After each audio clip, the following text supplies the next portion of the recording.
Welcome to my class. আমাদের আজকের topic হচ্ছে অ্যাপ্লিকেশন অফ কোঅর্ডিনেট জিওমেট্রি। এইখানে আমরা মেইনলি হচ্ছে সার্কেলের অ্যাপ্লিকেশন দেখবো। আমরা আগে স্ট্রেট লাইন সার্কেল পড়েছিলাম। তো এখানে কিছু হচ্ছে কনসেপ্ট ইউজ হবে, জিওমেট্রির কনসেপ্ট। তো আমরা প্রথমে আগে প্রবলেমটা পড়ে নিই, তারপরে হচ্ছে ডিসক্রিপশনে যাব। দেখেন বলছে প্রবলেম স্টেটমেন্ট। প্রবলেমটা দেখে অনেক বড় মনে হচ্ছে, কিন্তু আসলে এত কঠিন কিছু না।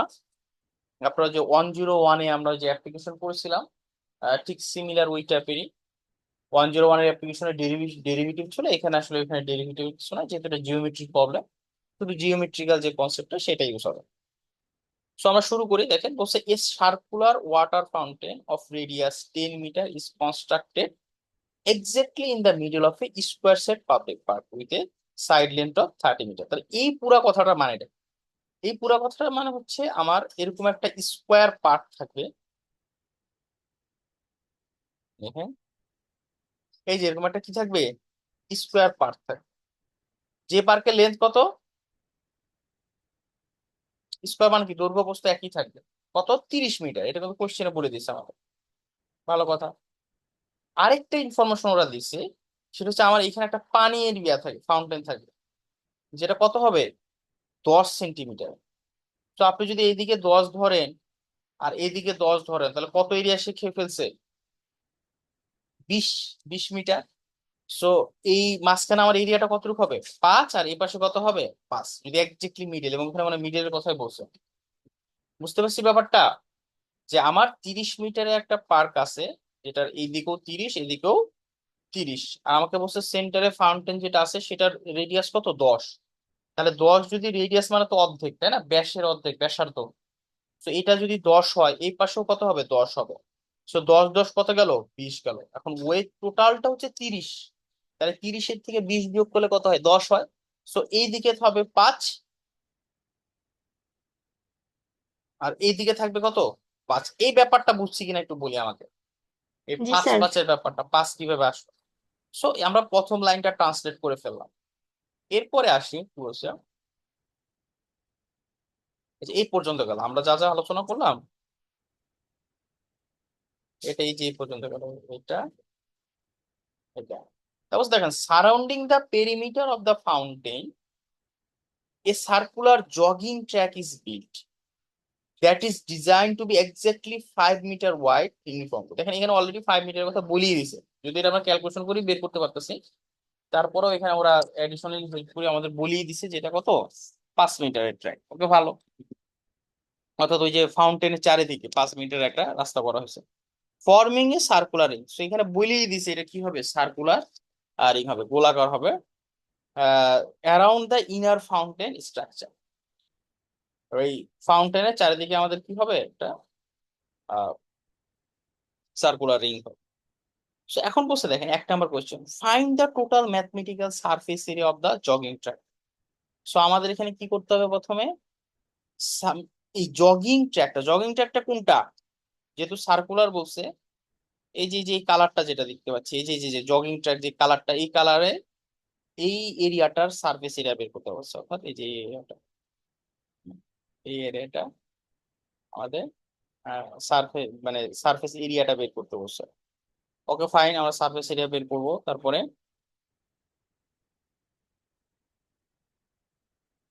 এটা হচ্ছে 1 নম্বর কোশ্চেন। 2 নম্বর বলছে if a runner completes exactly 3 meter, sorry 3 full round along the tracks middle pathway. তার মানে আপনাকে কি করতে হবে, সে 3টা ফুল, মানে 3বার চক্কর দিছে ওই ইয়াটা, জগিং ট্র্যাকটা একদম মাঝখান বরাবর। Calculate the total distance Sira. So একটা আমরা যদি বৃত্তাকার পথে ঘুরি, তাহলে একবার গেলে সে কি হবে, পরিধি পরিমাণ যাবে, তাই না। সো 3বার গেছে, তার মানে 2 পাই, আর একবার ঘুরছে 3বার হবে কি, 3 × 2 পাই, তার মানে 6 পাই। এটা মুখোমুখি হয়ে যাচ্ছে। তো এটাই বলছে সে কতটুকু গেছে, এটা ডিস্টেন্সটা মেজার করতে হবে। জাস্ট আর এর মানটা বসা দিয়েছে। If the cost of paving the surface of the jogging track is specified at the 120 per square meter. অর্থাৎ এটা যদি পাকা করতে চাই, আমরা জগিং ট্র্যাকটাকে পাকা করার জন্য আমাদের কস্টটা কত, 120 পার স্কোয়ার। সো আমাদের হচ্ছে সারফেস এরিয়া আমরা বের করছি। প্রতি সারফেস এরিয়া যত একটা তো কিছু একটা স্কোয়ার ফিট হবে, তাই না। তো পার স্কোয়ারে আমার খরচ হচ্ছে এত, জাস্ট ওটাকে গুণ করে দিলেই হবে। সো খুবই সিম্পল একটা ম্যাথ। তো আমরা একটু শুরু করি প্রথমে। প্রথমে বসে প্রথম কোশ্চেন আমরা অ্যান্সার দিই যে আমরা জগিং ট্র্যাকের এরিয়াটা কত হবে। তো বসে দেখেন, আপনাদের সাথে এত বর্ণনা লিখতে হবে না, হ্যাঁ, একটু শর্টে বর্ণনাটা লিখবে, মানে নিজের মতো করে লিখবেন আর কি। এখানে এত চার পাঁচ একটু বড় বড় করে লিখছে। তো প্রথম কথা হচ্ছে area of the jogging track. কি, the jogging track represents a geometric ring bounded by two concentric circle, তাই না? কারণ আমাদের জগিং ট্র্যাক কি হবে, নিচে ছোট একটা সার্কেল, ফাউন্টেনের সার্কেলটা 10 সেন্টিমিটারে, আর বাইরে কি হবে, 15 সেন্টিমিটারের একটা সার্কেল দেওয়া আছে। তো আমার জগিং ট্র্যাকের এরিয়াটা কিন্তু এই মাঝখানের এরিয়াটা হবে। তাহলে একদম শুরু থেকে সেন্টার থেকে আমি 15 সাথে, সেন্টার থেকে যদি 15 নিই তাহলে পুরো বড় রেডিয়াসের সারফেস এরিয়া পেয়ে যাচ্ছি। আর যদি সেন্টার থেকে 10 নিই তাহলে ছোট এরিয়াটা পাচ্ছি, যেটা আমার ফাউন্টেনের এরিয়া। এই দুটা বিয়োগ করলে আমরা কিন্তু কি পেয়ে যাব, এই মাঝখানের যে শেপটা সেটা এরিয়া পেয়ে যাব। সো এটাই বলছে, দেখেন যে inner radius of the track হচ্ছে 10 মিটার, আর outer radius of the track হচ্ছে ইনার রেডিয়াস প্লাস হচ্ছে ট্র্যাকের যে উইডথটা 5 মিটার সেটা। তা 10 আর 5 কত, 15 মিটার। তাহলে এরিয়াটা কত হবে, আমরা জানি সার্কেলের এরিয়া, সারফেস এরিয়া হচ্ছে পাই আর স্কোয়ার। সো আর হচ্ছে 15, সো পাই 15 স্কোয়ার মাইনাস 10 স্কোয়ার। তাহলে ক্যালকুলেশন করি, কত হচ্ছে 225 মাইনাস 100, তাহলে কত পাচ্ছি আমরা, 125 পাই, মানে 392.7 মিটার স্কোয়ার। তাহলে এটা আমরা কিসের এরিয়া পেলাম, মাঝখানে যে এরিয়াটা আছে এটা। ঠিক আছে, তারপরে আসি, এটা আমরা প্রথম কোশ্চেনে অ্যান্সার দিলাম যে ওই যে জগিং ট্র্যাকটা আমরা বানাইছি সেটার এরিয়াটা। এরপরে আসি আমরা total distance covered in 3 rounds. এখন আমরা পড়বো 3 বার ঘুরলে সত্যি, জাস্ট কি করতে হবে, আমাদের এরিয়াটা বের করতে হবে। মানে the distance covered in one full round matches the perimeter of the outer boundary of the jogging track. So দেখেন outer radius of the track কত, 10 plus plus 15 metre. So distance for one round হচ্ছে 2 পাই আর, আর এর value হচ্ছে 15, so হচ্ছে 94.25। Therefore the total distance কত, 3 into 30 পাই, হ্যাঁ, 90। So আমাদের এটা অ্যান্সার হবে। হ্যাঁ ঠিক। এখানে আসলে 15 দিয়ে গুণ করার চাইতে আমার তো মনে হয় 12.5 দিয়েই অ্যাড করলে ভালো হইতো। কারণ এখানে তো বলছি along the tracks middle path. আচ্ছা ঠিক আছে, এটা সিম্পলিসিটির জন্য 15 ওরা ধরে নিচ্ছে। আমরা এটা এটা দিয়েই করবো, সমস্যা নেই, তাই না? একদম আউটার পার্ট পোর্শনটা করে ধরছে। তো ঠিক আছে, অ্যান্সার হচ্ছে কত, 94.25। সো টোটাল ডিস্টেন্স জাস্ট 3 দ্বারা আমরা মাল্টিপ্লাই করে দেবো, এটা হচ্ছে আমাদের অ্যান্সার। এরপরে আসি আমরা টোটাল পেভিং যে কস্টটা সেটা ক্যালকুলেট করবো। সেই জন্য আমাদের কি লাগবে, সারফেস এরিয়া লাগবে। কার সারফেস এরিয়া, ওই ট্র্যাকটার। আমরা অলরেডি ট্র্যাকের কি সারফেস এরিয়াটা বের করে ফেলছি। ট্র্যাকের সারফেস এরিয়া কত হবে, ওই যে পাই আর স্কোয়ার বিয়োগ করে যেটা পাইছি, যে pi capital r square minus pi ছোট আর স্কোয়ার, এটা ক্যালকুলেশন করো কত পেয়েছে, 392। সো এইটার সাথে জাস্ট আমার কি করতে হবে, এটা কিসের এরিয়াটা, ওই যে জগিং ট্র্যাকের এরিয়াটা। জগিং ট্র্যাকের এরিয়া। হ্যাঁ, তো এই এরিয়ার সাথে আমার আমরা বলছি যে আহ, মানে প্রতি স্কোয়ার ফিটে আমার খরচ হয় হচ্ছে 120 করে। তাহলে যতটুকু এরিয়া তত কত হবে, 120-এর সাথে গুণ হবে। সেইটাই গুণ করছে। গুণ করে কত পেয়েছে দেখেন, এই যে 47,123.89, এটা শেষ। তো আসলে অঙ্কগুলো খুবই ছোট, বাট দেখে মনে হচ্ছে অনেক বড়। তো আমাদের এই প্রবলেমটা একটু বাকি ছিল। এখন আমরা একটু ইয়ার ম্যাথটা দেখবো, অপটিমাইজেশনের যে প্রবলেমটা যেটা বাকি আছে। ফুল ফুল স্যার পিডিএফ দেওয়া। চিত্রগুলো আঁকা কি ম্যান্ডেটরি? ছোট ম্যাথ তো, ওই যে বললামই তো আপনাদের, যদি ঠিক এক্স্যাক্টলি এই টাইপের ম্যাথই আপনারা পান পরীক্ষা হলে তাহলে একটু করছি আটা দিয়ে। হ্যাঁ, কারণ আপনাদের এখানে অ্যাপ্লিকেশনে কিন্তু বেশি ম্যাথ নাই, 2-3টা ম্যাথ আছে, 3-4টা ম্যাথ আছে। বাট যদি বাইরে থেকে আসে, জাস্ট একটু কনসেপচুয়াল, আপনার আসলে বাইরে থেকে আসলে তো আপনার ডেফিনেটলি আগে মানে আঁকাটাই জরুরি হবে, কারণ আঁকলে আপনি ব্যাপারটা বুঝতে পারবেন, সহজ হবে। কিন্তু ওই ক্ষেত্রে আঁকাটা ম্যান্ডেটরি না, আপনি যেভাবে সলভ করতে পারেন। কারণ আসলে অঙ্ক যদি চেঞ্জ করে দেওয়া হয়, এখানে আসলে প্রবলেমটা দেখে আসলে বুঝতে হবে। হ্যাঁ, যে প্রবলেমটা আদৌ আমার আঁকার প্রয়োজন আছে। হ্যাঁ, সবকিছুতে আসলে ড্র করার কিন্তু প্রয়োজন হয়। যেমন ধর আমরা যদি স্ট্রেট লাইনের কথা বলি, আপনাদের যে এই ম্যাথটা যখন পড়ছিলাম ওই হলো, এই যে এই ম্যাথটা যখন আমরা পড়ছি, না এই ম্যাথটা না, অপটিমাইজেশনের প্রবলেম। যেমন আমরা হচ্ছে ক্লাসে একটা যে জিওমেট্রি একটা প্রবলেম, যেমন এই যে এই ম্যাথটাই, হ্যাঁ, তো এই ম্যাথটা আমরা যখন স্ট্রেট লাইন গুলো ড্র করি, যেমন এই স্ট্রেট লাইনটা আমার যে কোনো দুইটা পয়েন্ট ফেলিতে হয়, তো ওরা অলরেডি দুইটা পয়েন্ট দিয়ে দিছে আমার, এক্স ইন্টারসেপ্ট ওয়াই ইন্টারসেপ্ট, এই দুটো আমরা অলরেডি জানি, বা ইন্টারসেকশন পয়েন্ট এগুলো জানি। সো আমার দুইটা পয়েন্ট কিন্তু অলরেডি বের হয়ে গেছে, সো এই পয়েন্ট দুইটা আমার যোগ করে দিলেই কিন্তু হয়ে যাচ্ছে। কিন্তু নর্মালি কিন্তু আমাদের একটা স্ট্রেট লাইন আঁকার জন্য রুলস হচ্ছে এক্স ওয়াই ডিফাইন করা, তারপর যে কোনো দুইটা পয়েন্ট বের করা র্যান্ডমলি, হচ্ছে আপনার ক্লাসে যেমন 5, 10, কেউ আবার ফ্র্যাকশন বলতেছিলেন, 2 নিবেন না কেউ নিবেন 0.5 এর, কিন্তু সেটা নিবেন। তো এরকম আর কি, যে ওইটা নিয়ে আসলে পড়ার এরকম। তো এই সময় সিচুয়েশন বুঝে আমাকে এই ডিসিশনটা নিতে হবে। কিছু ম্যাথ আছে আসলে ফিগারের কোনো প্রয়োজন নাই, ডিরেক্ট সলভ করা যায়। তো এইটাই আমি বলবো যে যদি এরকম দেখেন যে এগুলো ম্যাথের বাইরে কোনো একটা ম্যাথ দিছে, তো এটা আপনাদের পুরো স্বাধীনতা আছে, আপনারা যেভাবে সলভ করবেন করেন।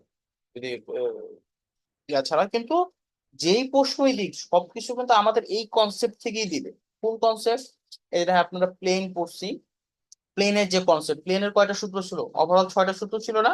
তো এই সূত্রগুলা ইউজ করে যেগুলা হবে। সেম আমরা general equation of second degree কিন্তু সব পড়ি না, কি পড়ছি? Ellipse, conic, hyperbola. এর মধ্যে কিন্তু আপনাদের প্যারাবোলা পড়া হয় না। কনিকের কিন্তু আপনার শেপে প্যারাবোলার রিডাকশনও আছে। তো আপনাদের যে যতটুকু দেওয়া হয়েছে ইলিপস, হাইপারবোলা যে কনসেপ্ট, শুধু ওইটুকুই আপনাদের পড়তে হবে। So, ওই কোশ্চেন যদি ঘুরায় আসে, এই রুলস এর মধ্যে থেকে আসবে, রুলস এর বাইরে থেকে কেউ আসবে না। সো এই জন্য আপনারা এগুলাই ভালো করে পড়বেন, এগুলার প্র্যাকটিস করবেন এবং বেসিকটা জানবেন। এই যেমন দেখেন এই যে এরিয়া, এই যে বের করে দিচ্ছে সে area, base into height. So এখানে এক্স এক্সিস দেওয়া, এই জন্য এক ধরনের বেস হাইট হয়েছে। এটা যদি সেম ওয়াই এক্সিস হতো, আমরা ক্লাসে কিন্তু দেখাইছি ওয়াই এক্সিস হলে কিভাবে বেস আর হাইট আমাদের মেজার করতে হবে। সো ওইভাবে আসলে আমাদের তখন হয়তো একটু রাফ, একটু কলম দিয়ে আপনার আঁকা লাগতে পারে ওয়াই এক্সিস এর ক্ষেত্রে পেজটা কেমন। বা আপনি যদি না আঁকিয়ে যদি বের করতে চান যে হ্যাঁ আমাকে ভিজুয়ালাইজ করতেই পারছি, ওয়াই এক্সিস এর সময় এক্স এর ভ্যালুটাই হয় হচ্ছে হাইটটা, তো আপনি ওইভাবে বসায় নিতে পারেন। মানে এটা কোনো ব্যাপার না। বাট এই যে লেকচার থেকে আসলে আমরা আসলে চেষ্টা করবো গ্রাফ দেওয়ার, কারণ এখানে সবকিছু দিয়ে আছে কোশ্চেন, মানে বই পিডিএফ। আচ্ছা, কোথায় ছিলাম আমরা? অপটিমাইজেশনটা কি পার করে ফেলছি? হ্যাঁ, এই যে এক্স ইন্টারসেপ্ট পয়েন্ট সেগুলো তো পড়ানো হয়েছে আমাদের ক্লাস। এগুলো বাউন্ডেড এরিয়া আমরা বের করছি। সেম দেখেন এই প্রবলেমটা, জাস্ট আমার যদি এক্স এর জায়গায় ওয়াই করে দেয়, তাহলে কি হয়ে যাবে? বেস কিন্তু আর এক্স হাইট ওয়াই হাইট হবে না, কি হবে? ওয়াই এর হবে, ওয়াই আপ ডাউন এটা বিয়োগ করতে হবে। আপ ডাউন আপনাদের লেখার দরকার নাই, y two minus y only click হবে। বুঝতে পারছি? অঙ্ক যদি চেঞ্জ করে দিয়ে আসে, আপনি আপনার নিজের মতো সলভ করবেন, কারণ এটা তো আপনার পুরোটাই আপনার ক্রেডিট। এইখানে আসলে ফর্মালিটিস এর এত গুরুত্ব দিতে হবে না, সলভিং এ আসলে গুরুত্ব দিতে হবে। তো আসি কোশ্চেনটা আমরা একটু দেখি কি বলছে। এটা আপনাদের হচ্ছে অপটিমাইজেশন মডেল, খুবই ইম্পর্টেন্ট একটা টপিক। যদি আপনারা বুঝতে পারেন এটা আপনার জন্য খুব ভালো হবে। তো একটু সবাই একটু মনোযোগ দিই। ম্যাথমেটিক্স এটা আসলে, যদিও আপনাদের তো আপনাদের মনে হয় না খুব কঠিন কঠিন ম্যাথ দিচ্ছে, আশা করি যতটুকু নলেজ আছে ওটাতে এটা সলভ করতে পারবে। তো আমরা একটু প্রবলেম স্টেটমেন্টে যাই। হ্যাঁ, অপটিমাইজেশন মডেল, সবাই ক্লাসে আসছে তো, টপিকটা কিন্তু একটু হার্ড আছে, তো একটু মনোযোগ দিতে হবে। যে 20 জন আছেন সবাইকে বলবো একটু মনোযোগ দেন। সো এখানে প্রথমে আমরা প্রবলেমটা একটু দেখি। বলছে যে baking company produces two types of items. তো সে দুই টাইপের ইয়া করে, আইটেমটা কি? একটা হচ্ছে কেক বানায় আর একটা হচ্ছে বিস্কিট বানায়।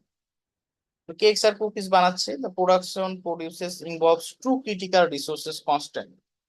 তো এখানে আরেকটা জিনিস বলি, সেটা হচ্ছে অপটিমাইজেশন মডেলটার কাজটা কি, বেসিকটা হচ্ছে এটা, যে আমার হচ্ছে যেই যেটা দিবে, যেটা চাবে, হ্যাঁ, অপটিমাইজেশন বলতে মানে ধরেন আমাদের প্রফিটের একটা ফাংশন দেওয়া আছে। সো প্রফিটের ক্ষেত্রে অপটিমাইজেশনটা কি বোঝাচ্ছে, যে আমার প্রফিটটা কিভাবে ম্যাক্সিমাইজেশন হয়, ঠিক আছে না? আবার সেম ধরেন আপনাকে একটা কস্ট ফাংশন দিল, কস্ট ফাংশন বলতে আমরা কি বুঝাই, যে আমার কি পরিমাণ খরচ হবে, তাই না? এখন খরচ বলতে আমার ওইখানে অপটিমাইজেশন মডেলের কাজ হবে কি, আমার খরচটা যত কমানো যায়, এখানে অপটিমাইজেশন বলতে এটা বোঝানো হয়, ঠিক আছে?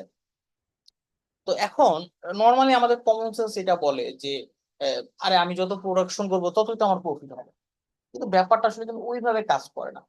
আপনার কিন্তু যে এরিয়ার মধ্যে আছে ওখানে কিন্তু কনস্ট্যান্ট কিছু সীমাবদ্ধতা থাকে, দেখুন রিসোর্স কনস্ট্যান্ট থাকে, হ্যাঁ। আপনি চাইলেই আসলে, আপনার মেশিন আছে একটা, হ্যাঁ, আপনি চাইলেই কি হাজার হাজার কেক বা হাজার হাজার বিস্কুট বানাইতে পারবেন? মানে ব্যাপারটা কিন্তু এরকম না। ধরেন আপনি এক এলাকায় ব্যবসা করতেছেন, আপনার 50টা সেল করছেন, আপনি এরকম একটা প্রফিট করছেন, এর মানে এটা না যে 100টা সেল করলে আমার ডাবল প্রফিট হয়ে যাবে। হ্যাঁ, এখানে কিছু কনস্ট্যান্ট বা বিভিন্ন বিষয় আছে। ধরেন ওই এলাকায় এলাকায় চাহিদা হচ্ছে 75টা, তো আপনি যে 100টা বের করছেন এখানে 25টা তো আপনার এক্সট্রা হয়ে গেছে, এটা তো সেল হবে। তো এরকম বিভিন্ন কিছু কনস্ট্যান্ট আছে, ওগুলার সাপেক্ষে আসলে আমাদের অপটিমাইজেশনটা করতে হয়।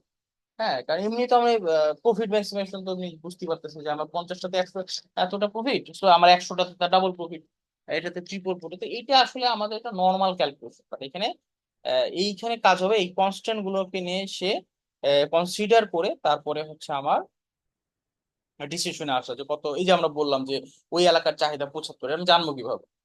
তো এইগুলাই এগুলাই আসলে একটা কনস্ট্যান্টের পার্ট।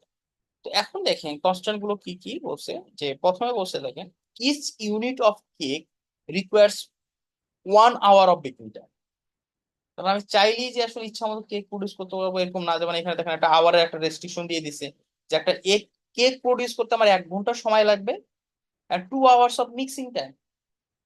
আর কুকিজ এর ক্ষেত্রে বলছে যে 2 ঘন্টা লাগবে আমার বেকিং করতে, আর 1 ঘন্টা লাগবে মিক্সিং করতে। ওভারঅল কিন্তু 3 ঘন্টা 3 ঘন্টা করেই লাগতেছে। হ্যাঁ। এখন চাইলেই তো বেকিং এর তো একটা রেস্ট্রিকশন আছে, তাই না? চাইলেই তো আমরা ইচ্ছা মতো বেকিং ওটার ক্যাপাসিটির বিষয় আছে। এখন বলতে দেখেন total available capacity per day, এই যে এখানে আপনার সীমাবদ্ধতা দিয়ে দিছে, কি বলে দিছে? Baking time is limited to 120 hours. তার মানে আপনি সর্বোচ্চ বেকিং করতে পারবেন কতক্ষণ? 120 ঘন্টা। সো আপনাকে ওইভাবে আসলে ইউটিলাইজ করতে হবে যে আমি কেক কতগুলো দিব আর হচ্ছে কুকিজ কতগুলো দিব। সেম মিক্সিং টাইমেরও আপনার একটা রেস্ট্রিকশন আছে, কত? আমি 100 ঘন্টার বেশি করতে পারবো না। আবার এখানে বলছে প্রফিটের কথাও বলছে, যে কেকের প্রফিটের পোর্শন হচ্ছে 30। তো আমি 1 ইউনিট কেক প্রডিউস করলে আমি প্রফিট পাবো 30, 1 ইউনিট কুকিজ প্রডিউস করলে আমি প্রফিট পাবো কত? 20। তো মনে হচ্ছে এখানে খালি চোখে দেখে কি মনে হচ্ছে যে আমার যত কেক প্রডিউস করবো ততই তো বেনিফিট। এখন কেক প্রডিউস করেন আপনি, কি হবে? আপনি দেখবেন যে আপনার মিক্সিং টাইমে আপনি আর মিলাইতে পারতেছেন না, কারণ আপনার মিক্সিং টাইম বেশি বেশি লাগতেছে, কেকের বেকিং ইয়াটা কম লাগতেছে। আপনার দেখবেন অর্ধেক সময় বেকিং ফাঁকা আছে, ওই ওই ইয়াটা ফাঁকা আছে, এখানে জ্যাম হয়ে আছে। তো এটাই আসে, তো এখানে বসে দেখেন formulate the objective function and linear inequalities to determine the optimal daily production quantities of cakes and cookies that maximize total profit. অর্থাৎ আমরা এখন এই যে অপটিমাইজেশন মডেলটা ইউজ করব, যেটার মাধ্যমে কি হবে, আমার হচ্ছে নাম্বার অফ কেকস কতটা প্রডিউস করব আর নাম্বার অফ কুকিজ কতটা প্রডিউস করব, যার মাধ্যমে আমি আমার কি হবে, টোটাল প্রফিটটা আসবে। এটাই হচ্ছে আমাদের লিনিয়ার ইয়ার কাজ। তো এইটার এইসব স্টেপ হচ্ছে, প্রথমটা হচ্ছে ম্যাথমেটিক্যাল ফর্মুলেশন করা। সো ম্যাথমেটিক্যাল ফর্মুলেশনটা করি আমরা। প্রথমে আমাদের যেহেতু বলছে প্রফিট ম্যাক্সিমাইজেশন করতে হবে, সো আমাদের টোটাল প্রফিটটা ক্যালকুলেশন করতে হবে। এখন টোটাল প্রফিটটা আসলে কি হবে? একটা কেকের প্রফিট হচ্ছে 30, আর আরেকটা ইয়ার কত প্রফিট, কত? 20। তাহলে ধরুন আমি 10টা কেক করছি, তাহলে কত? 30x + 20y, এটা হচ্ছে আমার কত হবে? টোটাল প্রফিট হবে। কারণ ধরুন আমি 15টা কেক করছি, তাহলে প্রতিটা কেকে তো $30 করে প্রফিট, তাই না? তাহলে 15 × 30, আমি কেকের প্রফিট পেয়ে গেলাম, টোটাল প্রফিট। সিমিলারলি ফর কুকিজের 20 বলছে, 20 × 20। সো এই ম্যাক্সিমাইজেশনের অবজেক্টিভ ফাংশনটা আমাদের, এটাকে আমরা অবজেক্টিভ ফাংশন বলি, যেটা আমার অবজেক্ট হচ্ছে এটাকে ম্যাক্সিমাইজ করা। এই একটু রেসপন্স করতে হবে, হ্যাঁ। আপনারা বুঝতেছেন কি বুঝতেছেন না, বা এটা দ্রুত হয়ে যাচ্ছে কিনা, কোন একটা লাইনে না বুঝলে একটু বলবেন যে স্যার আমার এটা আরেকবার একটু বুঝান। সো এই পর্যন্ত তো ওকে নাকি? আমরা পরে যাতে যাবো অবজেক্টিভ ফাংশনটা কিভাবে বের হলো, এই জি 30x স্যার। + 20y। কোনো অসুবিধা আছে? ওই না যেখানে স্যার, দেখেন বুঝতে কোশ্চেনে বলেই দিছে, দেখেন প্রফিটের তো 30 পার ইউনিট কেক আর 20 পার ইউনিট কুকিজ, এই জন্য আমরা লিখছি 30x + 20। ওকে, ফাইন। এরপরে আসি এই কাহিনীটা, সেটা হচ্ছে সাবজেক্ট টু কনস্ট্যান্ট, অর্থাৎ আমরা এই যেটা ম্যাক্সিমাইজ করব এই কিছু ইনইকুয়ালিটির সাপেক্ষে। কি কি ইনইকুয়ালিটি? এই প্রথমে আমি 6.4 এর এক্সপ্রেশনটা করি, এইটা সব সময় এটা থাকবে, সেটা হচ্ছে x= 0, y>0। অর্থাৎ আমরা এক্স আর ওয়াইটা আসলে কি, এক্স আর ওয়াইটা কি বর্ণনা দেন তো, আপনাদের তো আসলে ভিজুয়ালাইজ করতে হবে ম্যাথটা। এক্স আর ওয়াইটা আমরা কি বুঝাচ্ছি? স্যার কেক মানে আর হচ্ছে কুকিজের কেকের অ্যামাউন্ট। ইউনিট আর অ্যামাউন্টটা হচ্ছে অ্যামাউন্টটা কুকিজের হ্যাঁ। ইউনিট। তাহলে এই অ্যামাউন্টটা নেগেটিভ হওয়ার কথা না, তাই না?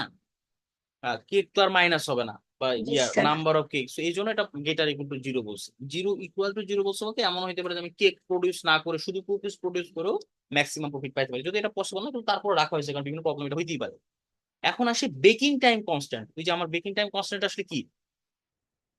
বেকিং টাইম কনস্ট্যান্ট আমাদের কি বলছে, আমরা মানে সর্বোচ্চ কতক্ষণ বেকিং রান্না করতে করতে পারবো? কতক্ষণ সময় একশো লাগছে? বিশ টোটাল 120 না? আমাদের কনস্ট্যান্ট জি দেখেন স্যার। বেকিং এর কনস্ট্যান্ট হচ্ছে 120 ঘন্টা। এখন টোটাল বেকিং হবে কয়টা? আমরা বলছি যে এক সংখ্যক আমরা কেক প্রডিউস করতেছি, তাহলে এক সংখ্যক প্রডিউস করতে আমার বেকিং লাগবে হচ্ছে এক্স আওয়ার। সেম ওয়াই সংখ্যক কুকিজ ক্রিয়েট করতে আমার বেকিং টাইম লাগবে কত? 2 ওয়াই আওয়ার। ঠিক কিনা টু দেখেন, আওয়ার্স 1 আওয়ার কেক কুকিং হ্যাঁ করতে, স্যার। আর এক সংখ্যক কেক মানে এক্স, তাহলে x into y plus cooking cookies বিস্কুটের জন্য ওয়াই সংখ্যক কেক যদি আমরা করি বিস্কুট করি, তাহলে y into two twice y, তাহলে x plus twice y get less equal to কত হইতে হবে? কত? কুকিংটা হচ্ছে 120, এটা হতে হবে। তো এটাই করছে দেখেন, x plus twice y less equal to কত? 120 করছে। সিমিলারলি দেখেন কেকের মিক্সিং টাইম বলছে 2 ঘন্টা, তো তাহলে টু ইন্টু কত যতগুলো কেক প্লাস কুকিজের 1 ঘন্টা, তাহলে ওয়ান ইন্টু ওয়াই, তাহলে টোয়াইস এক্স প্লাস ওয়াই কি হবে? লেস ইকুয়াল টু 100, কারণ আমরা বলছি মিক্সিং টাইম সর্বোচ্চ কত হইতে হবে? 100 হইতে হবে। সো এই দুইটা হচ্ছে আমাদের 100 ঘন্টা। কনস্ট্যান্ট। এই দুইটা কনস্ট্যান্টের সাপেক্ষে আর ওই যে x greater equal to y greater, তো আমরা নন নেগেটিভ কন্ডিশন এটা আমরা ইউজ করবো। সো এখন আসি আমরা ফিজিবল রিজন আর বাউন্ডারি ভার্টিসেস বের করব। অর্থাৎ এখানে ফিজিবল রিজন বলতে বোঝাচ্ছে যে আমরা ওই যে যে প্রফিটের কাজটা করতেছি, যে এরিয়ার মধ্যে আমার প্রফিটটা থাকবে, অর্থাৎ ওই ইয়াটা কনস্ট্যান্ট গুলো সাপোর্ট করবে, সেই এরিয়াটা বের। অর্থাৎ সোজা কথা হচ্ছে ইনইকুয়ালিটি যে সলিউশনটা, হ্যাঁ আমরা যে ইনইকুয়ালিটিটা পাইলাম, এই যে দুইটা ইনইকুয়ালিটি, এইটার সলিউশনটাকে আমরা বলবো হচ্ছে ফিজিবল রিজিয়ন। মেইন সলিউশন কিন্তু আমার অবজেক্টিভ হচ্ছে প্রফিটটাকে ম্যাক্সিমাইজ করা, বাট ওই যে ফিজিবল রিজনটা হচ্ছে আমার এই কনস্ট্যান্ট গুলোকে ইনইকুয়ালিটি সলভ করে আমরা যে সলিউশন গুলো পাই। অর্থাৎ ওই যে বললাম যে আপনি তো ইচ্ছা মতো ধরেন আমি যদি 100টা কেস প্রডিউস করি আর 200টা বিস্কুট বের করি, তাহলে কি হবে? আমার প্রফিট ম্যাক্সিমাম হবে না? আরেকজন এসে বললো আমি 400টা কেক প্রডিউস করব, আরেকজন বললো আমি 500টা বিস্কুট করবো, তাহলে তার তো আরো বেশি প্রফিট হবে। এখন এই 400 আর 500 এটি কি আদৌ তৈরি করা সম্ভব? এইটা আমরা জানবো এই ফিজিবল রিজনের মধ্যে, যে 400 আর 500 এই কোঅর্ডিনেটটা যদি আমার ফিজিবল সলিউশনের মধ্যে থাকে, রিজনের মধ্যে থাকে, তাহলে আমরা বলবো যে হ্যাঁ এটা আসলে প্র্যাকটিক্যালি পসিবল। সো আসি আমরা একটু সলভ করি যে এক্স ও এটা আমরা সলভ করবো হচ্ছে এইভাবে, প্রথমে সিস্টেমটাকে আর ইনইকুয়ালিটি রাখবো না, ইকুয়াল টু জিরো ধরে দেবো। X plus twice y equal to 120 ধরবো, আর টোয়াইস এক্স প্লাস ওয়াই কে আমরা ইকুয়াল টু 100 ধরবো। তাহলে আসি আমরা এই যে এক্স প্লাস টোয়াইস ওয়াই কে 120 ধরবো, আর টোয়াইস এক্স প্লাস ওয়াই কে 100 ধরবো। এখন এই দুইটাই হচ্ছে স্ট্রেট লাইন, আর আমরা বলছি যে স্ট্রেট লাইন আঁকার জন্য আমাদের কি লাগে? দুইটা পয়েন্ট লাগে। আর আমরা দুইটা পয়েন্ট আসলে ক্যাচ করি খুব দ্রুত ভাবে, কিভাবে? এক্স ইন্টারসেপ্ট আর ওয়াই ইন্টারসেপ্টের কনসেপ্ট দিয়ে। অর্থাৎ আমরা দেখবো যে এই স্ট্রেট লাইনটা, এটা আমরা ক্লাসে কিন্তু ওই অঙ্কটা করছি, এক্স ইন্টারসেপ্ট ওয়াই ইন্টারসেপ্টের ম্যাথটা, এই কনসেপ্টটা এখানে কাজে লাগাচ্ছি, যে এই ইকুয়েশনে আমরা এক্স ইন্টারসেপ্ট খুঁজবো আর হচ্ছে ওয়াই ইন্টারসেপ্ট খুঁজবো, তাহলে আমি কি পেয়ে যাবো? দুইটা পয়েন্ট পেয়ে যাবো। কারণ ফর এক্স ইন্টারসেপ্ট আমার কি হবে? সামথিং কমা জিরো হবে, আর ওয়াই ইন্টারসেপ্টে কি হবে? জিরো কমা কিছু একটা পয়েন্ট থাকবে। সো দেখেন আমরা এখানে এক্স ইন্টারসেপ্ট বের করার জন্য, এই যে এক্স ইন্টারসেপ্ট বের করার জন্য ওয়াই এর মান জিরো বসাই দেবো, এই যে ওয়াই এর মান জিরো বসান, তাহলে এক্স কত হচ্ছে? 120 হচ্ছে। তাহলে 120, 0 এটা হচ্ছে একটা আমাদের পয়েন্ট হবে বেকিং এর। সেম ওয়াই ইন্টারসেপ্ট আমরা কি করি? এক্স এর মান জিরো বসাই। সো এখানে এক্স এর মান জিরো বসান, তাহলে ওয়াই কত হচ্ছে? 60 হবে। সো 0,60 আরেকটা পয়েন্ট হবে। সো এই দুইটা পয়েন্ট অ্যাড করলে আমরা কি পেয়ে যাবো? বেকিং লিমিটের আমরা স্ট্রেট স্ট্রেট লাইনটা লাইন। পেয়ে যাবো। সিমিলারলি ফর মিক্সিং লিমিটও তাই কাজ করবো, twice x plus y equal to 100, এটার ইকুয়াল টু জিরো ধরে যে স্ট্রেট লাইনটা পাবো, সেইখানে আমরা এক্স ইন্টারসেপ্ট আর ওয়াই ইন্টারসেপ্টটা ইভালুয়েট করবো। For x intercept y equal to zero, for y intercept insert x equal to zero. So আমাকে দুইটা পয়েন্ট দিয়ে দেবো, যেমন এখানে দেখেন একটা 50 জিরো দিচ্ছে আর একটা কিন্তু 0 100 দিচ্ছে। এই পয়েন্ট গুলো আমরা এখানে বসা, এটা লেখেই নাই দেখি। আচ্ছা না লিখলে আরো ভালো। আচ্ছা দিছে দিছে। আচ্ছা এটা হচ্ছে শুনেন, গ্রাফিক্যালি করতে পারেন আবার ডিরেক্টলি ইয়াতেও করতে পারেন, কি বলে ম্যাথমেটিক্যালি করতে পারেন। তো আমরা গ্রাফিক্যালি আগে একটু দেখি। এই দেখেন আমাদের প্রথম ইয়াটা ছিল কত? 120, 0, এই যে একটা পয়েন্ট 120, 0, আর এই যে 0,60 একটা পয়েন্ট, হ্যাঁ।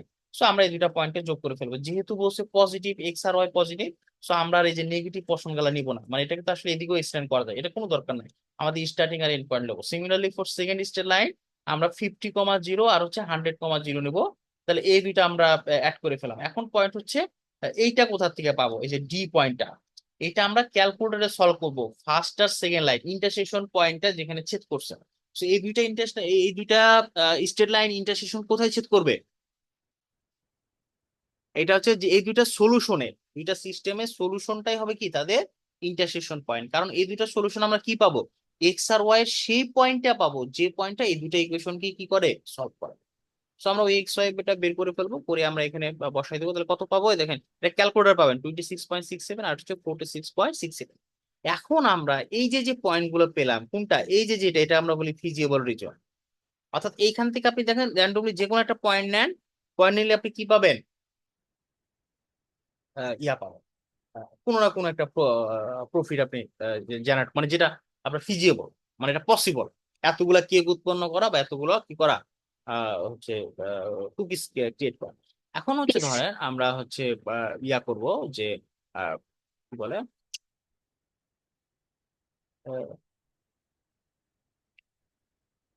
ধরেন আমরা হচ্ছে এখন হচ্ছে ম্যাক্সিমাম প্রফিটটা বের করবো। এখন এই যে ম্যাক্সিমাম প্রফিটটা আমরা পাবো হচ্ছে এই সব পয়েন্টে, এই যে যে আপনি ইন্টারসেকশন পয়েন্টটা বের করলেন, তারপর এই যে 50,0 বের করলেন, বা 0,60 বের করলেন, বা এই যে 0,0, এই যে যে পয়েন্ট গুলো আছে, 0,0 তার আমাদের ইভালুয়েট করা দরকার নাই, তেন তার প্রফিট হবে না, এই তিনটা পয়েন্টে আমার কি হবে, ম্যাক্সিমাম প্রফিটটা ক্রিয়েট হবে। সো আমরা এই তিনটা পয়েন্ট ওই যে অবজেক্টিভ ফাংশন আমাদের দিয়েছে ওইখানে বসাবো, বসালে আমরা কি হয়ে যাবে, ইয়া করতে পারবো।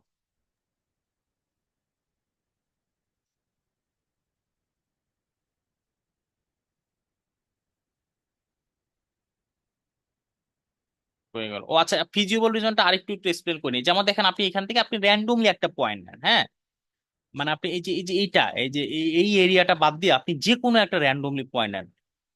ধরেন আমরা এই যে এখান থেকে একটা পয়েন্ট নিলাম, এই যে এখানে যেহেতু জিরো আছে, এই পয়েন্টটা নিলাম ধরেন 100,0 সাপোজ, হ্যাঁ, তাহলে 100,0 বলতে কি বোঝাচ্ছে বলেন তো, 100,0 বলতে কি বোঝাচ্ছে, এই যে কারো কোনো রেসপন্স নাই। আপনাকে একজন বললো যে আমার পয়েন্ট হচ্ছে এই যে এই এই এখানে যে আমরা গ্রাফিক্যালি শুনতে পাচ্ছি না নাকি কারো কথা, এই যে এইখানে এই পয়েন্ট গুলো, হ্যাঁ, আচ্ছা এটা একটু পরে বলি, তাহলে এটাকে বুঝাই নি তারপরে এই কোশ্চেনটা করবো আপনাদের 100,0। তা আমি কি বললাম আপনাদের, যে আমাদের কাজ হবে এই যে 50,0, এই পয়েন্ট গুলো আমরা অবজেক্টিভ ফাংশনে বসাই দেবো। তাহলে আসেন আমরা সলিউশনে আসি, গ্রাফিক্যালের ব্যাপারটা দেখে গেলাম, আমরা এখন ক্যালকুলেশনটা দেখি। সো এই যে অবজেক্টিভ ফাংশন যেটা, অর্থাৎ ওই যে আমাদের প্রফিট ক্যালকুলেশনটা, ওইখানে আমরা এই পয়েন্ট গুলো বসাবো। সে জিরোটা আসলে বসানোর কিছু নাই, কিন্তু যে পয়েন্ট গুলো বসাইতে হয় রুলস, তো এই জন্য বসাইছে, প্রতিটা ভার্টিসেস বসাই দেবো কোনটা, ওই যে ফিজিবল রিজনের। সো এই যে 50,0, তারপর ইন্টারসেকশন পয়েন্ট, তারপর 0 সিটি সবগুলো বসাইছে। বসানোর পর দেখেন তো প্রফিট ম্যাক্সিমাম কোনটাই হয়েছে, এই যে এটাই হয়েছে না, দেখেন তো 1733.33, কারণ এখানে হয়েছে 1500 আর এখানে হয়েছে কত, 1200।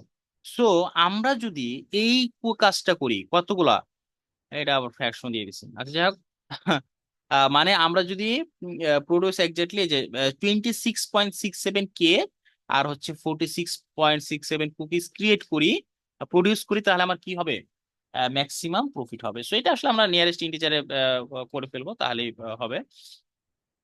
তো এতগুলা কেক আর এতগুলা যদি আমরা কুকিজ ক্রিয়েট করি তাহলে ম্যাক্সিমাম প্রফিট। এখন আপনি ওই ফিজিবল রিজন থেকে র্যান্ডমলি যে কোনো একটা পয়েন্ট নেন, আর দিয়ে আপনারা টেস্ট করতে পারেন, দেখবেন যে ওটা ম্যাক্সিমাম প্রফিট হচ্ছে না।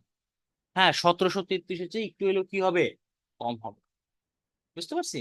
এবং আরেকটা কথা, যে আপনারা এই যে ফিজিবল রিজনের বাইরে যদি আপনি জন্য কোনো একটা র্যান্ডমলি পয়েন্ট চুজ করেন, দেখবেন যে ওইটা রিয়েলিস্টিক হবে না, মানে ওটা প্রডিউস করা পসিবল না। যেমন আপনি ধরেন র্যান্ডমলি একটা পয়েন্ট নিতে, সাপোজ এখানে এটা কত হবে, ধরেন 100.0, তাহলে 100 নিলে কি হবে, 100,0 বলতে কি বোঝাচ্ছে বলেন, এখন তো বলতে মানে স্যার পারবেন।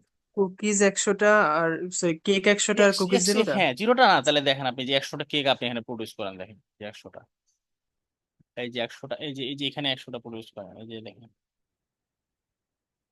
কই গেল কনস্ট্যান্ট কোনটা, হ্যাঁ এই যে এখানে দেখেন 100টা প্রডিউস করেন, দেখেন কি হচ্ছে, 100টা যদি প্রডিউস করেন তাহলে কি হয়ে যাবে, 100 + 2 কত হয়ে যাবে, 200। 200 + 0, জিরো তার লেখার দরকার নাই, কারণ আমরা কোন তো কুকিজ প্রডিউস করব না। তাহলে আপনার মিক্সিং টাইম কত লাগতেছে? 100টা কেক প্রডিউস করার জন্য মিক্সিং টাইম কত লাগবে? প্রতিটা কেক প্রডিউস করার জন্য 2 ঘন্টা করে লাগতেছে না? তো 100টা কেক প্রডিউস করার জন্য আমার লাগবে 200 ঘন্টা কুকিং টাইম, কিন্তু 200 ঘন্টা আছে, আমি সর্বোচ্চ কুকিং করতে পারবো কয়টা? 100টা। 100। সো হ্যাঁ। আলটিমেটলি এটা কি হবে না, এটা ফিজিবল হবে না, এটা পসিবলই না। সো আমরা এই যে শেডের যে এরিয়া লিখছি, হ্যাঁ, এই এরিয়ার বাইরে, এই যে এরিয়ার বাইরে আপনি র্যান্ডমলি যেই পয়েন্টটাই নেন দেখবেন যে ওইটা পসিবলই হবে না। আর এই যে 26.67 এই এরিয়া বাদ দিয়ে আপনি সলিউশনের মধ্যে যাই নেন সেটা প্রফিট হবে, বাট দেখবেন ম্যাক্সিমাম প্রফিট হবে না। আপনি র্যান্ডমলি একটা নেন, এই যেমন এখানে 26, আমরা যদি ইয়া নিই 25 আর 45, আপনি 25 আর 45 বসাই দেখেন, দেখবেন যে এটা কম হবে 17। বা আপনি র্যান্ডমলি একটা নেন 50, নেন 50 নেন, 50 তো অলরেডি বসাইছি ওরা, হ্যাঁ। 50 নিয়ে আপনি অন্য কিছু নেন, মানে সোজা কথা এই এরিয়ার মধ্যে যাই আপনি নেন, হাজার হাজার চেষ্টা করলে দেখবেন যে ওটা অটোমেটিকলি কি হবে, ওই 1700 এটার প্রফিটে কম। তো এই হচ্ছে আমাদের অপটিমাইজেশন প্রবলেম। আর মনে হয় ম্যাথ দেখায় না, দেখাইছে? হ্যাঁ, আর দেখায় না। তো এরকমই সব স্ট্রাকচারটা আমরা মনে রাখবো যে এই ধরনের ম্যাথে আমাদের কি দিবে, এরকম একটা ম্যাক্সিমাম, ধরুন আপনাকে এখানে কি দিল, প্রোডাকশন কস্ট দিল, কস্ট এরিয়া, হ্যাঁ, সেম এখানে কিছু কনস্ট্যান্ট দিয়ে দিল। তো আপনি এখন কি করবেন, কস্টটা কিভাবে কমানো যায় সেটা আপনি দেখবেন। তো ওই আগে কনসেপ্ট কিন্তু ওই একই। আপনি কি করবেন, ওই যে intersection point, end point, vertices, ওগুলো সব বের করবে, করার পর ওই ভ্যালু গুলো আমরা অবজেক্টিভ ফাংশনে বসাবো, বসায় দেখবো সবচেয়ে কম ভ্যালু কোনটা, সেটা আমার হবে কি কস্টের অপটিমাইজেশন। তো এটাই হচ্ছে আমাদের আজকের ক্লাসের সামারি। আমাদের ক্লাস নিয়ে আজকে আর কোনো কোশ্চেন থাকলে বলতে পারি, না হলে আমরা অ্যাটেন্ডেন্স চলে যাবো। তার কোনো কোশ্চেন আছে? স্যার এই স্লাইডটা এখনই দিয়ে দিয়েন। হ্যাঁ, আচ্ছা আচ্ছা, ঠিক আছে। হ্যাঁ, যেহেতু ফাইনালাইজ হয়ে গেছে আমি সাইটটা আজকে এখন দিয়ে দিতে পারি। ঠিক আছে।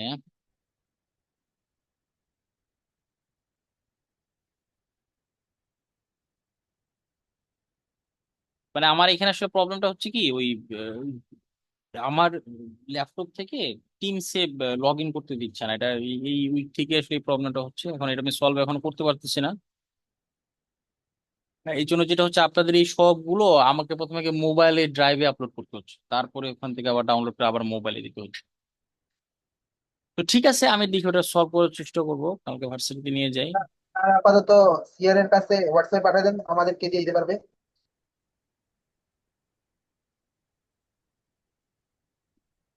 এই কারণে আমরা আসলে পিছিয়ে যাবো। সো আমি সবাইকে রিকোয়েস্ট করবো, লেকচারের ম্যাথ গুলো অন্তত সবাই একবার হলেও প্র্যাকটিস করি। আর যাদের শেষ হয়ে গেছে টিমসে, দেখবেন অনেকগুলো বই আছে, বিশেষ করে আপনাদের মিডের জন্য, ওই যে হলুদ একটা বই আছে, রহমান ভট্টাচার্য, ওইখানে অনেক ম্যাথ আছে এই টপিকে, জিওমেট্রি অনেকগুলো ম্যাথ আছে, ওগুলা প্র্যাকটিস, সবগুলো প্র্যাকটিস আমি করতে বলতেছি না, ওই টপিকের ম্যাথ গুলো, হ্যাঁ, যেমন প্লেন বলি বা কোন, যেমন রিডিউসড স্ট্যান্ডার্ড ফর্ম, হ্যাঁ, এটা তো আমরা পড়ানো হয়েছে। তো আপনি ওইটা পড়বেন, ওখানে দেখবেন আরো অনেক কনসেপ্ট আছে, ওগুলো আসলে স্কিপ করতে পারেন, কারণ বই তো অনেক বড়।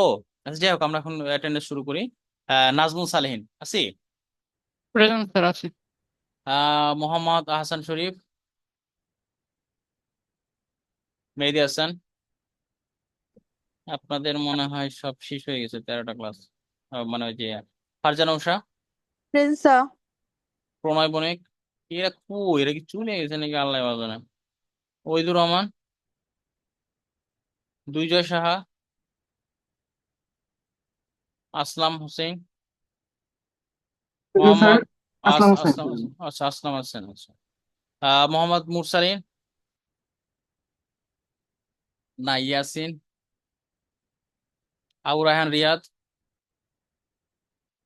মাহিমুল হক, আরিফুল ইয়েস হাকিম স্যার। কে মাহিমুন আছেন? Yes sir. এতদিন থাকে আসতেন, থাকলে হবে বলেন। আচ্ছা, আরিফুল আছেন?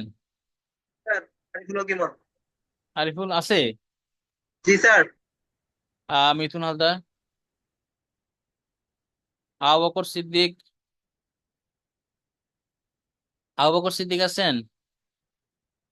251 batch, two yes three sir. Yes, sir. Six present sir. হয়ে গেল আবার। 25, 25 তো এগুলো আসে কই আছে? স্যার চ্যাটে ইয়েস স্যার বলছে ও আচ্ছা, মনে হয় মাইক 33, থেকে 33, 33 নাই, 38, প্রেজেন্ট স্যার 33 আছে না, 38 আছে, 40, present sir 43, present sir sir 33 কি অ্যাবসেন্ট দিছে? জি স্যার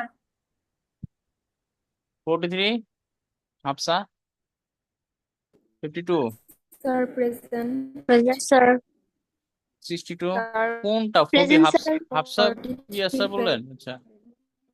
আর 71, স্যার প্রেজেন্ট 51, না সরি 71, স্যার আমি বলছি